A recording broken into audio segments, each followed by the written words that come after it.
મિત્રો status of રામાધણીની કૃપાથી અમારે 2 લાખ ફોલોવર પૂરા થઈ ગયા છે ને કણભાઈ કેટલા 2 લાખ કણભાઈ શું વાત છે અને કણભાઈ આપણે આઈડી બનાવી કેટલા દિવસ થયા છે 184 દાડા અને કણભાઈ હા આપણે 184 દિવસમાં 2 લાખ ફોલોવર આવી ગયા કણભાઈ પણ આ બધું ચેમ્પિયન થાય છે મને તો કોઈ ખબર જ નહીં પડતી કણભાઈ તમને ખબર નહીં આપણા ઉપર કેનો હાથ છે કેનો બાબારી બરાબર છે હાસી વાત છે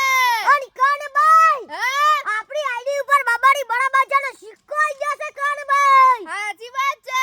ને કણભાઈ હા આપણા ગજે સીધની 2 લાખ ફોલો કરવાનો હાસી વાત છે ઈ તો કણભાઈ આપણા બાબારી બરાબર છે કણભાઈ આગળ લાન મિત્રો આપણા આગળ લાયા કણભાઈ હાસી વાત છે હજી તો 3 લાખ ફોલો પૂરા કરવાન છે કણભાઈ હા ખાલી તમે બીજની વાત જો બીજની વાત કણભાઈ બીજ આવતા આવતા કણભાઈ આપણે 3 લાખ ફોલોવર પૂરા થઈ જાય હાસી વાત છે તો મિત્રો તમારો ખૂબ ખૂબ આભાર મિત્રો તમે અમને સારી સારી લાઈકો કરી સારી સારી કોમેન્ટ કરી મિત્રો તમે અમને ફોલો કર્યો તો મિત્રો તમારા સપોર્ટથી અમે આગળ આયા ને કણભાઈ હાસી વાત છે